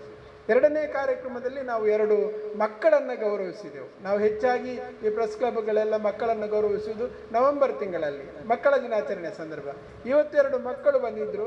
ನಿಜವಾಗಿ ಅವರು ಸಾಧಕರು. ಒಬ್ಬರು ತನ್ವಿ ಎನ್ನುವ ಒಂದು ಹುಡುಗಿ, ಅವರು ಇದರಲ್ಲಿ ಡ್ರಾಪ್ ಮಾಡಿಕೊಂಡು, ಒಂದು ಸಲ ಡ್ರಾಪ್ ಮಾಡಿಕೊಂಡು ಅವರ ಎಜುಕೇಷನಲ್ಲಿ ಸೆಕೆಂಡ್ ಟೈಮ್ ನೀಟ್ ಬರೆದು ಅವರು ಮೊದಲ ಕೌನ್ಸಿಲಿಂಗಲ್ಲೇ KMCಯಲ್ಲಿ MBBS ಸೀಟು ಪಡೆಯುವಷ್ಟು ದೊಡ್ಡ ಸಾಧನೆ ಮಾಡಿದಂಥ ಹುಡುಗಿ, ಒಂದು ಮೇಸ್ತ್ರಿಯ ಮಗಳು. ಅವರನ್ನು ಗೌರವಿಸಿದ್ದು ಪ್ರೆಸ್ ಕ್ಲಬ್ಬಲ್ಲಿ. ಎರಡನೆಯದಾಗಿ ಒಬ್ಬ ಚಿಕ್ಕ ಹುಡುಗ, ಅವನು ಕಾರ್ಮೆಲ್ ವಿದ್ಯಾರ್ಥಿ, ನಮ್ಮ ನಿತ್ಯಾಧಾರ ನಗರದವ. ಅವರು 21 ಡೈವ್ ತೆಗೆದು, ನಮಗೆ ಒಂದು ಡೈವ್ ನೀರಲ್ಲಿ ತೆಗೆಯುವುದು ಅಂದರೆ 2 ನಿಮಿಷ ನೀರಲ್ಲಿ ಮುಳುಗುವುದಂದರೆ ದೊಡ್ಡ ಸಾಹಸ. 26 ಡೈವ್ ತೆಗೆದು ಅವರು ಮೊನ್ನೆ ಗ್ಲೋಬಲ್ ರೆಕಾರ್ಡ್ ಮಾಡಿದ್ದಾರೆ. ಅವರನ್ನೊಂದು ಕೂಡ ಗೌರವಿಸಿದರು. 2 ಗೌರವ ಕೂಡ ನಮಗೆ ಸಂತೋಷ ತಂದಿದೆ. ಅದೇ ರೀತಿಯಲ್ಲಿ ಅದನ್ನು ಮೀರಿಸಿಕೊಂಡು ನಮಗೆ ಬಹಳ ಸಂತೋಷ ಇತ್ತು. ಮೊಹಮ್ಮದ್ ಕುಂಜಿ ಸರ್ ಸ್ವಲ್ಪ ಮುಂದೆ ಬರ್ತಾ ಇದ್ರೆ ಒಂದು ಆ ಮಕ್ಕಳ ಜೊತೆಗೆ ಅವರದೊಂದು ಫೋಟೋ ತೆಗಿಬೋದಿತ್ತು ಅಂತೇಳಿ ಅವರು ಸ್ವಲ್ಪ ಮಕ್ಕಳು ಬೇಗ ಹೋಗಿಬಿಟ್ರು. ಅಂತಹ ಒಂದು ಕಾರ್ಯಕ್ರಮ ಇವತ್ತು ಪ್ರವಾದಿಯವರ ಹೆಸರಲ್ಲಿ ನಮಗೆ ಬಹಳ ಹೆಮ್ಮೆ. ನಾವು ಏನೋ ಎಲ್ಲ ಗ್ರಹಿಸುವುದು ಕೆಲವರೆಲ್ಲ ಹೇಳುವಾಗ, ಬಟ್ ಮೊಹಮ್ಮದ್ ಕುಂಜಿ ಸರ್ ಅವರ ಪ್ರವಚನವನ್ನು ಕೇಳುವಾಗ ಸಾಧಾರಣ ಇಸ್ಮಾಯಿಲ್ ಶಾಫಿಯವರ ಕಾಲದಿಂದ, ಅಂದರೆ ಸಲಫಿ ಕಾರ್ಯಕ್ರಮಕ್ಕೆ ನಾನು ಹೋಗ್ತಾ ಇದ್ದೆ, ಜಮಾತೆ ಕಾರ್ಯಕ್ರಮಗಳಿಗೆ ಬರ್ತಾ ಇದ್ದೆ, ದರ್ಗಕ್ಕೆ ಹೋಗ್ತಾ ಇದ್ದೆ. ಎಲ್ಲ ಕಾರ್ಯಕ್ರಮಗಳ ಮಧ್ಯೆ ನನಗೆ ಭಯಂಕರ ಕುತೂಹಲ ಆಗೋದು. ಫುಲ್ಲು ರಶ್ ಇರ್ತದೆ ಆ ದರ್ಗದಲ್ಲಿ ಅಲ್ಲ, ಮಸೀದಿಯಲ್ಲಿ ರಶ್ ಇರ್ತದೆ. ಅವರು ಎಲ್ಲಿ ಇರ್ತಾರೆ ಅಂತ ನಾನು 20 ವರ್ಷದಿಂದ ಕಾಯುವುದು. ಅಂದರೆ ಅದನ್ನು ರೆಕಾರ್ಡ್ ಮಾಡಬೇಕು. ಒಂದು ಚಿಕ್ಕ ಕ್ಯಾಮರಾ ಇತ್ತು ನನ್ನ ಹತ್ರ, ಅದರಲ್ಲಿ ಆಡಿಯೋ ಎಲ್ಲ ಕೇಳ್ತಾ ಇರಲಿಲ್ಲ. ಕಷ್ಟಪಟ್ಟು ಆ ಜನರ ಮಧ್ಯೆ ನುಸುಳಿಕೊಂಡು ಅವರೆಲ್ಲ ಹೇಳ್ತಾ ಇದ್ರು, ನಾವು ನಮಾಜ್ ಎಲ್ಲ ಮಾಡುವಾಗ ಅಲ್ಲೆಲ್ಲ ಬರಬಾರ್ದು ಅಂತ. ಆದರೂ ರಿಕ್ವೆಸ್ಟ್ ಮಾಡಿ ಈ ಸರಿದ್ದೊಂದು ಭಾಷಣವನ್ನು ನಾನು ಆವಾಗಲೇ ರೆಕಾರ್ಡ್ ಮಾಡಿಕೊಂಡು ಹೋಗ್ತಾ ಇದ್ದೆ. ಆಗ ಮೊಹಮ್ಮದ್ ಕುಂಜಿ ಸರ್ ಅಂತ ಕೂಡ ಗೊತ್ತಿರಲಿಲ್ಲ ನನಗೆ. ಆಮೇಲೆ ನನಗೆ ಆಸಕ್ತಿ ಬಂತು. ಇಲ್ಲಿ ಒಂದು ಇವರು ಸದ್ಭಾವನ ವೇದಿಕೆ ಮಾಡಿದರು. ಪ್ರಸಾದರ ಈ ಕಲ್ಲಿಮಾರೆಲ್ಲ ಸೇರಿಕೊಂಡು ಇಂಥ ಕಾರ್ಯಕ್ರಮಗಳನ್ನು ಮಾಡೋದಾದರೆ, ಅಂದರೆ ಅವರು ಒಬ್ಬ ಹಿಂದೂ ಧಾರ್ಮಿಕ ಮುಖಂಡ, ಸಾಧ್ಯವ ಇಂಥದ್ದೆಲ್ಲ ಅವರೊಟ್ಟಿಗೆ ಸೇರಿಕೊಳ್ಳಿಕ್ಕೆ ಅಂತ ಹೇಳುವಾಗ ಅವರ ಯೋಚನೆಗಳು ಹಾಗಿದೆ ಅಂತ ಗೊತ್ತಾಯಿತು. ಆಮೇಲೆ ಸನ್ಮಾರ್ಗ ಚಾನಲನ್ನು ನಾವು ನೋಡ್ತೇವೆ, ಹಾಗೆ ಪ್ರಸ್ತುತವನ್ನು ನೋಡ್ತೇವೆ, ಪುಸ್ತಕ, ಇದನ್ನೆಲ್ಲ ನೋಡುವಾಗ ಅವರ ಒಳಗಿರುವಂತಹ ಭಾವಗಳು ಏನು. ನಾವೆಲ್ಲ ಭಾಷಣ ಮಾಡೋದು ಒಂದೊಂದು ಸಲ ನಾಟಕ ಹಾಕಾಗಿರ್ತದೆ. ಅಲ್ಲ, ಅವರು ಏನು ಈಗ ಪ್ರವಾದಿಯವರು ಏನನ್ನು ಹೇಳಿದ್ದಾರೋ ಅದನ್ನೇ ಮಾಡಿದ್ದಾರೆ ಅನ್ನುವಂಥ ಮಾತನ್ನು ಹೇಳಿದರು. ಅದನ್ನೇ ನಮ್ಮ ಮೊಹಮ್ಮದ್ ಕುಂಜಿ ಸರ್ ಅವರ ತಂಡ ಕೂಡ ಮಾಡ್ತಾ ಇದೆ ಅಂತ ಹೇಳಲಿಕ್ಕೆ ನನಗೆ ತುಂಬ ಸಂತೋಷ ಆಗ್ತಾ ಇದೆ. ಇವತ್ತು ಈ ಒಂದು ಏನು ಪುಸ್ತಕ ಬಿಡುಗಡೆ ಕಾರ್ಯಕ್ರಮ ಆಗ್ತದೆ, ಆ ಪುಸ್ತಕಕ್ಕೆ ಒಳಗಿರುವಂತಹ ವಿಚಾರಗಳೆಲ್ಲವೂ ಜನರ ಮನಸ್ಸನ್ನು ಮುಟ್ಟಲಿ ಮತ್ತು ಅದು ಹೃದಯವನ್ನು ಬೆಸೆಯುವಂತಹ ಕಾರ್ಯಕ್ರಮ ಆಗಲಿ ಅಂತೇಳಿ ಆಶಿಸ್ತಾ, ನಮ್ಮ ಪ್ರೆಸ್ ಕ್ಲಬ್ ಆಗಿ 1 ವರ್ಷ ಆಯಿತು. ಈ ಒಂದು ಪ್ರೆಸ್ ಕ್ಲಬ್ಬಲ್ಲಿ ಇಂತಹ ಒಂದು ಕಾರ್ಯಕ್ರಮ ಆಗ್ತಾ ಇರುವುದು ಮೊದಲು, ಇನ್ನು ಇಂತಹ 100 ಕಾರ್ಯಕ್ರಮಗಳು ಆಗಲಿ ಅಂತ ಆಶಿಸ್ತಾ, ಮಾತೆ ಇಸ್ಲಾಮಿ ಹಿಂದ್ ಉಳ್ಳಾಲ ಇದರ ಎಲ್ಲ ಪತ್ರಕರ್ತರಿಗೆ ಮತ್ತು ಸದಸ್ಯರಿಗೆ ಉಳ್ಳಾಲ ಪ್ರೆಸ್ ಕ್ಲಬ್ನ ವತಿಯಿಂದ ನನ್ನ ಅಭಿನಂದನೆಗಳು. ಪ್ರವಾದಿ ಮೊಹಮ್ಮದ್ ರವರ ಮಹಾನ್ ಚಾರಿತ್ರ್ಯವಂತ, ಅಂದರೆ ಈಗಾಗಲೇ ಹೇಳಿದರು ಕಾರ್ಯಕ್ರಮದಲ್ಲಿ ಮೊಹಮ್ಮದ್ ಕುಂಜಿ ಅವರು ಹೇಳಿದರು, ಬೇರೆ ಬೇರೆ ಅಂದರೆ ಧರ್ಮದವರಲ್ಲದವರು ಪ್ರವಾದಿಯನ್ನು ಅರಿತುಕೊಂಡು ಅವರ ಲೇಖನಗಳ ಒಂದು ಇದನ್ನು ಜನರಿಗೆ ತಿಳಿಸುವ ಕಾರ್ಯ, ಅದರಲ್ಲಿಯೂ ಹೆಚ್ಚಾಗಿ ಮುಸ್ಲಿಂ ಬಾಂಧವರಲ್ಲಿ ಇಂಥ ಕಾರ್ಯಕ್ರಮ ಆದಾಗ ಮುಸ್ಲಿಂ ಭಾಷೆಯಲ್ಲಿ ಹೆಚ್ಚಾಗಿರ್ತದೆ ಪ್ರವಾದಿ. ಆದರೆ ಜಮಾತೆ ಇಸ್ಲಾಮಿ ಅದನ್ನು ಸ್ವಲ್ಪ ಮೀರಿಕೊಂಡು ಕನ್ನಡದಲ್ಲಿ ಕಾರ್ಯಕ್ರಮಗಳನ್ನು ಮಾಡಿ ಜನರಿಗೆ ಒಂದು ಮಾಹಿತಿ ಮತ್ತು ಜನರಿಗೆ ಅರಿವನ್ನು ಮೂಡಿಸುವ ಒಂದು ಕಾರ್ಯಕ್ರಮವನ್ನು ಮಾಡ್ತಿರೋದು ಮಸೀದಿ. ಹೌದು, ಕನ್ನಡದಲ್ಲಿ ಮಾಡೋದು ಅದೊಂದು ಉತ್ತಮ ಕಾರ್ಯ. ಹೌದು, ನಮಾಜ್ ಎಲ್ಲ ಇಟ್ಕೊಂಡು ಎಲ್ಲ ಕನ್ನಡದಲ್ಲಿ ಆಗ್ತಿರೋದೊಂದು ಉತ್ತಮ ಕಾರ್ಯ. ಅದರೊಂದಿಗೆ ಶಿಕ್ಷಣಕ್ಕೆ ಕೂಡ ಆದ್ಯತೆ ನೀಡ್ತಿದ್ದಾರೆ. ಶಿಕ್ಷಣ ಸಂಸ್ಥೆಗಳನ್ನು ಕೂಡ ಉತ್ತಮ ರೀತಿಯಲ್ಲಿ ನಡೆಸ್ಕೊಂಡು ಜನರಿಗೆ, ಅದರಲ್ಲೂ ಮಹಿಳಾ ಕಾಲೇಜುಗಳನ್ನು ಸ್ಥಾಪಿಸಿ ಅವರಿಗೆ ಶಿಕ್ಷಣ ನೀಡುವಂತಹ ಕಾರ್ಯವನ್ನು ಮಾಡ್ತಿದ್ದಾರೆ. ಉತ್ತಮ ಕಾರ್ಯ. ಅದರೊಂದಿಗೆ ಸಮಾಜಕ್ಕೆ ಮಾಹಿತಿಯನ್ನು ನೀಡುವ ಕಾರ್ಯ, ಸಮಾಜದಲ್ಲಿ ಸಾಮರಸ್ಯ ಮೂಡಿಸುವಂತಹ ಹಲವು ಕಾರ್ಯಕ್ರಮಗಳನ್ನು ನಾನು ಕಳೆದ ಕೆಲವು ವರ್ಷಗಳಿಂದ ನಾನು ನೋಡ್ತಾ ಇದ್ದೇನೆ. ನಮಗೆ ಪತ್ರಿಕೆಗೆ ಅವರು ಸುದ್ದಿ ಕಳಿಸ್ತಾರೆ, ನಾವು ಹಾಕ್ತಿರ್ತೇವೆ. ಕೆಲವೊಮ್ಮೆ ಬರೋದಿಲ್ಲ, ಕೆಲವರು ಬರುತ್ತೆ. ಹಾಗೆ ಉತ್ತಮ ಕಾರ್ಯ. ಅಂದರೆ ಇಲ್ಲಿಗೆ ಈಗಿನ ಸಮಾಜದಲ್ಲಿ ಎಲ್ಲ ಧರ್ಮಕ್ಕೂ ಅವರವರ ಧರ್ಮದ ಅವರವರ ನಂಬಿಕೆಗಳಿರ್ತದೆ. ಆ ನಂಬಿಕೆಗಳೊಂದಿಗೆ ನಾವು ಇತರ ಧರ್ಮಗಳ ವಿಚಾರಗಳನ್ನು ಕೂಡ ಅರಿತರೆ ಅದು ತುಂಬ ಉಪಕಾರ, ಅಂದರೆ ಉತ್ತಮವಾಗಿರ್ತದೆ. ಅಂದರೆ ಮೊದಲು ಒಂದು 20 ವರ್ಷದಿಂದ 25 ವರ್ಷದ ಹಿಂದೆ ಒಂದು ಸಾಮರಸ್ಯ ಅಂದರೆ ಯಾರು ಯಾವ ಧರ್ಮ ಅಂತ ಗೊತ್ತಿರ್ತಿರ್ಲಿಲ್ಲ. ಅಂದರೆ ನಾವು ಸಣ್ಣದಿರುವಾಗ ಎಲ್ಲ ಧರ್ಮದವರು ಒಟ್ಟಿಗಾಗಿ ಎಲ್ಲ ಕಾರ್ಯಕ್ರಮಗಳಲ್ಲಿ ಪಾಲ್ಗೊಳ್ತಿದ್ದೆವು. ಅವರ ಮನೆಯಲ್ಲಿ ನನ್ನ ಊರು ಅಂತ ಎಣಿಸ್ಕೊಳ್ಳುವಾಗ, ನನ್ನ ಕೊಣಾಜೆ ಅಂತ ಊರಲ್ಲಿ, ಗ್ರಾಮಚೌಡ ಅಂತ ಊರಲ್ಲಿ ಎಲ್ಲ ಧರ್ಮದವರು ಅವರ ಕಾರ್ಯಕ್ರಮ ಇರುವಾಗ ನಾವು ಅವರ ಮನೆಗೆ ಹೋಗೋದು, ಅವರ ಮನೆಯಲ್ಲಿ ಊಟ ಮಾಡ್ಕೊಂಡು ಬರುವುದು. ನಮ್ಮ ಜಾತ್ರೆ ಇದ್ರೆ ಅವರೆಲ್ಲ ಬರ್ತಾರೆ, ಅವರು ನಾವು ಕೂಡ್ಕೊಳ್ತೇವೆ. ಅದೇ ರೀತಿ ಅಲ್ಲಿ ನಮ್ಮಲ್ಲಿ ಒಂದು ಸಂತ ಚರ್ಚ್ ಇದೆ, ಅವೆ ಮರಿಯ, ಅಲ್ಲಿ ಕೂಡ ಹಾಗೆ ಸಾಂತ್ ಮರಿ ಇರುವಾಗ ಎಲ್ಲ ಜಾತಿಯವರು ಎಲ್ಲ ಧರ್ಮದವರು ಕೂಡ್ಕೊಂಡು ಒಂದು ಕಾರ್ಯಕ್ರಮದಲ್ಲಿ ಪಾಲ್ಗೊಳ್ಳುವ ಒಂದು ಕಾರ್ಯ ಆಗ್ತಿತ್ತು. ಆದರೆ ನಂತರದ ದಿನಗಳಲ್ಲಿ ಸ್ವಲ್ಪ ಅಂದರೆ ಹೊಸ ವಿಚಾರಗಳು, ಹೊಸ ಕಾರ್ಯಗಳಿದ್ರಿಂದಾಗಿ ನಮ್ಮಲ್ಲಿ ಒಂದು ರೀತಿಯಲ್ಲಿ ಸಾಮರಸ್ಯ ಕೂಡ ಕಡಿಮೆ ಆಗ್ತಾ ಬಂತು. ಆದರೆ ಆ ಕಾರ್ಯವನ್ನು ಈಗ ಎಲ್ಲ ಧರ್ಮದವರು ಮಾಡಬೇಕು. ಈಗ ಜಮಾತೆ ಇಸ್ಲಾಮಿ ಯಾವ ರೀತಿ ಮಾಡ್ತಿದೆ ಅದೇ ರೀತಿ ಎಲ್ಲ ಧರ್ಮದವರು ಕೂಡ ಎಲ್ಲ ಧರ್ಮದವರನ್ನು ಸೇರಿಸಿಕೊಂಡು ಈಗ ದೀಪಾವಳಿ ಉತ್ಸವ ಆಗಲಿ ಅಥವಾ ಸೌಹಾರ್ದ ಇದು ಮಾಡ್ತಿದ್ದಾರೆ ಕಾರ್ಯಕ್ರಮವನ್ನು. ಎಲ್ಲ ಹಿಂದೂ ಮುಖಂಡರನ್ನು, ಕ್ರಿಸ್ತ ಮುಖಂಡರನ್ನು ಮತ್ತು ಮುಸ್ಲಿಂ ಮುಖಂಡರನ್ನು ಸೇರಿಸಿಕೊಂಡು ಇಂತಹ ಕಾರ್ಯಕ್ರಮಗಳು ತುಂಬ ಆದರೆ ನಮ್ಮಲ್ಲಿ ಪುನಃ ಅಂದರೆ ಸಾಮರಸ್ಯ ಇಲ್ಲ ಅಂತ ಇಲ್ಲ, ನಮ್ಮಲ್ಲಿ ಸಾಮರಸ್ಯ ಇದೆ. ಅದು ಯಾವುದೋ ಒಂದು ಕೆಟ್ಟ ಗಳಿಗೆಯಲ್ಲಿ ಅಂತ ಒಂದು ಸಮಸ್ಯೆಗಳು ಬರ್ತದೆ. ಆವಾಗ ಅದಕ್ಕೆ ಅಂದರೆ ಮುಖ್ಯವಾಗಿ ಯುವ ಜನರಲ್ಲಿ ಅವರಲ್ಲಿ ಒಂದು ರೀತಿಯ ಸಾಮರಸ್ಯ ಮೂಡಿಸುವ ಕಾರ್ಯ ಆಗಬೇಕಾದ್ರೆ ಹೊಸ ಅವರ ಚಿಂತನೆಗಳೆಲ್ಲ, ಆ ಚಿಂತನೆಗಳನ್ನು ಚೇಂಜ್ ಮಾಡಬೇಕು. ಮತ್ತು ಸಾಮಾಜಿಕ ಕೆಲವು ಮೌಢ್ಯಗಳನ್ನೆಲ್ಲ ತೆಗೆಯುವ ಕಾರ್ಯವನ್ನು ಮಾಡಬೇಕು. ಆ ಕಾರ್ಯವನ್ನು ಜಮಾತೆ ಇಸ್ಲಾಮಿ ಹಿಂದ್ ಉಳ್ಳಾಲ ಘಟಕ ಮಾಡ್ತಿರುವುದು ಶ್ಲಾಘನೀಯ. ಅದರೊಂದಿಗೆ ಸಾಮಾಜಿಕ ಕಾರ್ಯಗಳಲ್ಲಿ ಕೂಡ ಅವರು ತೊಡಗಿಸ್ಕೊಂಡಿದ್ದಾರೆ. ಈಗಾಗಲೇ ಅವರು ಹೇಳಿದರು, ಸಾಧಾರಣ ವರ್ಷಕ್ಕೆ 35 ಲಕ್ಷ ತನಕ ಎಲ್ಲ ಧರ್ಮದವರನ್ನು, ಎಲ್ಲ ಜಾತಿಯವರನ್ನು ಸೇರಿಸಿಕೊಂಡು ಅವರಿಗೆ ಸಹಾಯ ಹಸ್ತ ನೀಡುವ ಕಾರ್ಯಕ್ರಮ ಮಾಡ್ತಿದ್ದಾರೆ. ಇಂತಹ ಕಾರ್ಯಗಳು ನಡೆದಾಗ ಒಂದು ಜನರಲ್ಲಿ ಮತ್ತು ಸಮಾಜದಲ್ಲಿ ಒಂದು ಸಂಘಟನೆಯ ಮೇಲೆ ಉತ್ತಮ ನಂಬಿಕೆಗಳು ಬರ್ತದೆ. ಆ ನಂಬಿಕೆಗಳೊಂದಿಗೆ ನಾವು ಅವರೊಂದಿಗೆ ಸೇರಿಕೊಂಡು ಉತ್ತಮ ಸಾಮರಸ್ಯ ಸಮಾಜವನ್ನು ಕಟ್ಬೋದು. ಉಳ್ಳಾಲದಲ್ಲಿ ಕೂಡ ಇಂತಹ ಕಾರ್ಯಕ್ರಮಗಳಾಗ್ತಿರೋದು ಉತ್ತಮ ಕಾರ್ಯ. ಅದೇ ರೀತಿ ಪ್ರವಾದಿ ಮೊಹಮ್ಮದ್ ಅವರ ಮಹಾನ್ ಚಾರಿತ್ರ್ಯವಂತ ಸಂದೇಶದ ಅಭಿಯಾನ ಪ್ರತಿ ವರ್ಷ ನಡೆಸ್ತಿದ್ದಾರೆ. ಈ ವರ್ಷ ಕೂಡ ಆ ಕಾರ್ಯಕ್ರಮವನ್ನು ಹಮ್ಮಿಕೊಳ್ತಿದ್ದಾರೆ. ಇದರಿಂದಾಗಿ ಎಲ್ಲರೂ ಇದನ್ನು ಅರಿತುಕೊಂಡು, ಎಲ್ಲ ಜಾತಿ ಧರ್ಮದವರು ಅರಿತುಕೊಂಡು ನಾವು ಒಂದೇ ಅಣ್ಣ ತಮ್ಮಂದಿರಾಗೆ ಬಾಳುವ ಒಂದು ಕೆಲಸ ಮಾಡಬೇಕು. ಮತ್ತು ಅವರ ಚಿಂತನೆಗಳನ್ನು ನಾವು ಅಳಿಸ್ಕೊಳ್ಬೇಕು. ಯಾವುದು ಬೇಕು ಅದನ್ನು ಅಳಿಸ್ಕೊಳ್ಬೇಕು. ನಮ್ಮಲ್ಲಿ ಬೇರೆ ಬೇರೆ ಧರ್ಮದಲ್ಲಿ ಬೇರೆ ಬೇರೆ ಧರ್ಮದ ಜಾತಿಯ ಒಂದು ಧರ್ಮ ಗ್ರಂಥಗಳಿವೆ. ಅದರಲ್ಲಿ ಉತ್ತಮವನ್ನು ನಾವು ತಗೊಂಡು ನಾವು ಅದನ್ನು ಜೀವನದಲ್ಲಿ ಅಳವಡಿಸ್ಕೊಂಡ್ರೆ ನಾವು ಕೂಡ ಒಂದು ಉತ್ತಮ, ಮುಖ್ಯವಾಗಿ ಮಾನವೀಯತೆಯನ್ನು ಬೆಳೆಸ್ಕೊಳ್ಬೇಕು. ಎಲ್ಲರೂ ಆ ಮಾನವೀಯತೆಯನ್ನು ಬೆಳೆಸ್ಕೊಂಡ್ರೆ ಖಂಡಿತವಾಗಿ ನಮ್ಮ ಬದುಕಲ್ಲಿ ಅಳವಡಿಸ್ಕೊಂಡ್ರೆ ನಾವು ಜೀವನದಲ್ಲಿ ಯಶಸ್ವಿಯಾಗಲು ಸಾಧ್ಯ.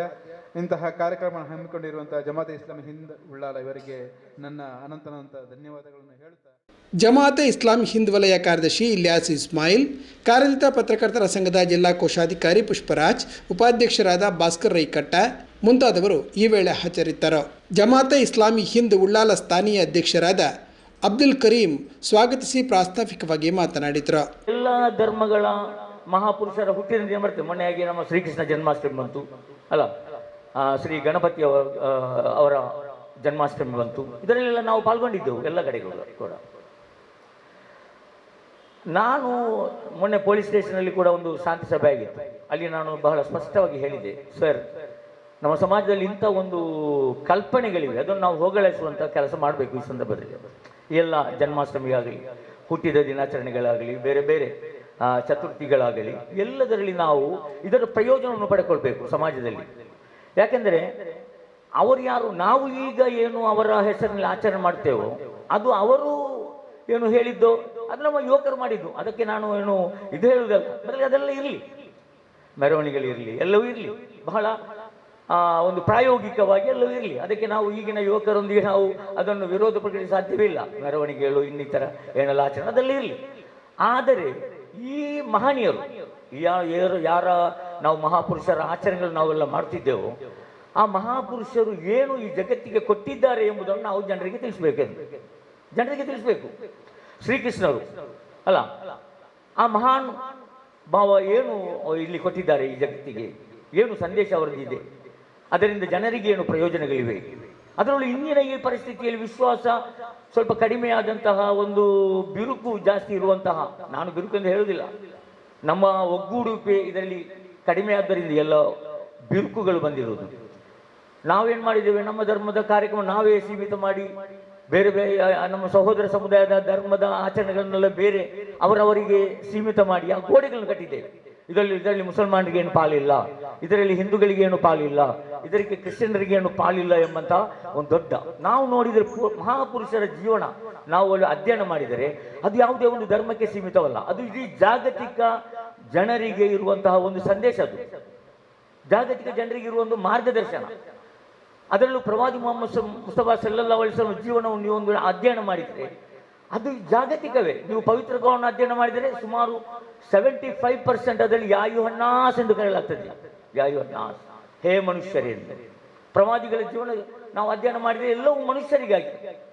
ಪ್ರವಾದಿಗಳ ಎದುರಿನಲ್ಲಿ ಆಗಲಿ, ಶ್ರೀಕೃಷ್ಣ ಅವರ ಎದುರಿನಲ್ಲಿ ಆಗಲಿ, ನಮ್ಮ ಶ್ರೀರಾಮ ರವರ ಮಹಾಪುರುಷ ನೋಡಿ, ಶ್ರೀರಾಮ ಮರ್ಯಾದ ಪುರುಷೋತ್ತಮ ನಾವು ಗೌರವಿಸ್ತೇವೆ. ಆ ವ್ಯಕ್ತಿಗಳ, ಆ ಮಹಾಪುರುಷರ ಜೀವನ ಉಂಟಲ್ಲ, ಅದು ಯಾವುದೇ ಒಂದು ಭಾಗಕ್ಕೆ ನಾವು ಸೀಮಿತ ಇಲ್ಲ. ಅದನ್ನು ನಾವು ಅಧ್ಯಯನ ಮಾಡಿ ನಾವೇನು ಮಾಡಿದ್ದೇವೆ, ಧರ್ಮದ ಸರಿಯಾದ ಅಧ್ಯಯನ ನಮ್ಮಲ್ಲಿಲ್ಲ. ಧರ್ಮವನ್ನು ಕೆಲವು ಆಚರಣೆಗಳು ಮಾತ್ರ ನಾವು ಸೀಮಿತಗೊಳಿಸಿದ್ದೇವೆ. ಈ ಆಚರಣೆಗಳೇ ಧರ್ಮ. ಬಣ್ಣಗಳು, ಬಾವುಟಗಳು, ತಳಿರು ತೋರಣಗಳು, ಇದು ನಮ್ಮ ಧರ್ಮದ ಮುಖ್ಯ ವಿಷಯ ಅಂತ ಹೇಳಿ, ಅದೆಲ್ಲ ಮುಖ್ಯ ವಿಷಯ ಅಲ್ಲ. ನಾನು ಬಹಳ ಸ್ಪಷ್ಟವಾಗಿ ಹೇಳುದು, ಧರ್ಮದ ಮುಖ್ಯ ವಿಷಯಗಳೇನಿದೆ, ಧರ್ಮದ ವ್ಯಾಲ್ಯೂಸ್ಗಳು, ಜನರ ಚಾರಿತ್ರ್ಯ, ಜನರ ನಡವಳಿಕೆ, ಅವನ ವ್ಯವಹಾರ, ಅವನ ಕುಟುಂಬ, ಇದೆಲ್ಲವೂ ಧರ್ಮಗಳಾಗಿದೆ. ಸತ್ಯ ಹೇಳುವುದು, ಪ್ರಾಮಾಣಿಕತೆ ತೋರಿಸುವುದು, ಸಚ್ಚಾರಿತ್ರ್ಯವಂತನಾಗಿರುವುದು, ಹೊಣೆಗಾರನಾಗಿರುವುದು, ನನ್ನ ಸಮಾಜದ ಹೊಣೆಗಾರ ನಾನು ಎಂಬಂತಹ ಈ ಭಾವನೆಗಳನ್ನು, ಈ ವ್ಯಾಲ್ಯೂಸ್ಗಳನ್ನು ಧರ್ಮ ನಮಗೆ ಕಲಿಸಿದೆ. ಅದಕ್ಕಾಗಿ ನಾವು ಭಾವಿಸಿದೆವು, ಇನ್ನು ನಾವು ಇಂತಹ ಏನೋ ಒಂದು ಬುಕ್ಸ್ ಬಿಡುಗಡೆ ಆಗಲಿ, ಬೇರೆ ಏನೋ ಥರ ಕಾರ್ಯಕ್ರಮ ಮಾಡಲಿ, ಅದು ಎಲ್ಲ ಜನಸಾಮಾನ್ಯರ ನಡುವಿನಲ್ಲಿ. ಇಂದು ನಾವು ಪ್ರತ್ಯೇಕವಾಗಿ ಮಾಧ್ಯಮಗಳಿಗೆ, ಯಾಕೆಂದರೆ ಮಾಧ್ಯಮ ನಮ್ಮ ಸಮಾಜದ ಅತ್ಯಂತ ದೊಡ್ಡ ಒಂದು ಅಂಗ. ಸಮಾಜದ ಶಾಂತಿ ಮತ್ತು ಸುರಕ್ಷಿತತೆಗೆ ಮಾಧ್ಯಮದ ಕೊಡುಗೆ ಬಹಳಷ್ಟಿದೆ, ಅದರಲ್ಲಿ ಯಾವುದೇ ಸಂಶಯವಿಲ್ಲ. ಅದಕ್ಕಾಗಿ ನಾವು ಕೇವಲ ಮಾಧ್ಯಮ, ದೃಶ್ಯ ಮಾಧ್ಯಮ ಮತ್ತು ಪ್ರಿಂಟ್ ಮಾಧ್ಯಮಗಳಿಗೆ ನಾವು ಇವತ್ತು ಆಹ್ವಾನಿಸಿದ್ದೇವೆ. ನೀವೆಲ್ಲ ಬಂದಿದ್ದೀರಿ, ನಮ್ಮ ಕರೆಗೆ ಹೋಗುತ್ತು. ನಿಮಗೆಲ್ಲರಿಗೂ ನಾನು ಸ್ವಾಗತವನ್ನು ಕೋರ್ತಾ ಇದ್ದೇನೆ. ಜಮಾತ್ ಇಸ್ಲಾಮಿ ಈ ಹಲವಾರು ಕಾರ್ಯಕ್ರಮವನ್ನು ನಡೆಸಿಕೊಂಡಿದೆ. ಈ ಸಂದರ್ಭದಲ್ಲಿ ವಿಚಾರಗೋಷ್ಠಿಗಳಿವೆ, ವಿಚಾರ ವಿನಿಮಯಗಳಿವೆ, ಸೀರತ್, ಬೇರೆ ಬೇರೆ ಈ ಸಂದರ್ಭ ಬೇರೆ ಬೇರೆ ಕಾರ್ಯಕ್ರಮಗಳಿವೆ. ಜಮಾತ್ ಇಸ್ಲಾಮಿಯ ದೊಡ್ಡ ಒಂದು ಸೇವೆ ಸಮಾಜ ಸೇವೆ. ನಮ್ಮ ಸಮಾಜ ಸೇವೆ ವರ್ಷಕ್ಕೆ ಸಾಧಾರಣ ಉಳ್ಳಾಲದಲ್ಲಿ ಸುಮಾರು 30-35 ಲಕ್ಷಕ್ಕಿಂತ ಮೇಲ್ಪಟ್ಟು ನಾವು ಸಮಾಜ ಸೇವೆ ಮಾಡ್ತಾ ಇದ್ದೇವೆ. ಅದರಲ್ಲಿ ಯಾವುದೇ ಜಾತಿ ಮತ ಭೇದವಿಲ್ಲ. ನಾವು ನೋಡುವುದು, ಯಾರು ಹಸಿದಿದ್ದಾರೆ ಅವರಿಗೆ ಕೊಡುವುದು, ಯಾರು ಸೂರಿಲ್ಲ ಅವರಿಗೆ ಮನೆಯ ಇದುಂಟು ಅವರಿಗೆ ಕೊಡುವುದು, ಎಲ್ಲಿ ಏನೆಲ್ಲ ಸಮಾಜ ಸೇವೆ ಏನೆಲ್ಲ ಅಗತ್ಯಗಳಿವೆ. ನಮ್ಮ ಆಫೀಸ್ ಬಂದರೆ ನೀವು ಪರಿಚಯ ಆಗ್ಬೋದು, ಅಲ್ಲಿ ವಿಧವಾ ವೇತನವಿದೆ, ರಕ್ತದ ಇದಿದೆ. ನಮ್ಮಲ್ಲಿ ಸದ್ಭಾವನಾ ವೇದಿಕೆ ಎಂಬ ದೊಡ್ಡ ಒಂದು ಸಂಘವಿದೆ. ಸದ್ಭಾವನಾ ವೇದಿಕೆಯಲ್ಲಿ ಎಲ್ಲ ಮತ ಧರ್ಮದ, ನಿಮಗೆ ಗೊತ್ತಿರ್ಬೋದು, ನಮ್ಮ ಪ್ರಸಾದರಿ ಕಲ್ಲಿಮಾರ್ರವರು ನಮ್ಮ ಸದ್ಭಾವನಾ ವೇದಿಕೆಯ ಅಧ್ಯಕ್ಷರಾಗಿದ್ದಾರೆ. ಅವರ ಮುಖಾಂತರ ಹಲವಾರು ಕಾರ್ಯಕ್ರಮ ವರ್ಷದಲ್ಲಿ ಮಾಡ್ತಾ ಇದ್ದೇವೆ. ಜನಹಿತ ಕಾರ್ಯಕ್ರಮಗಳು, ಎಲ್ಲ ಧರ್ಮಗಳ ದೀಪಾವಳಿ ಆಗಿರ್ಬೋದು, ಕ್ರಿಸ್ಮಸ್ ಆಗಿರ್ಬೋದು, ಈದ್ ಆಗಿರ್ಬೋದು, ಉಪವಾಸದ ಕಾರ್ಯಕ್ರಮ ಆಗಿರ್ಬೋದು, ಎಲ್ಲ ಒಟ್ಟುಗೂಡಿ ನಾವು ನಿಮಗೆಲ್ಲ ಹೇಳಬೇಕಾದ ಅಗತ್ಯ, ಎಲ್ಲ ಪರಿಚಯ ಇರುವಂತಹ ವಿಷಯ ಎಲ್ಲ ಮಾಧ್ಯಮದವರಿಗೆ. ಅದಕ್ಕೆ ಒಳಪಟ್ಟಂತ ಒಂದು ಕಾರ್ಯಕ್ರಮ.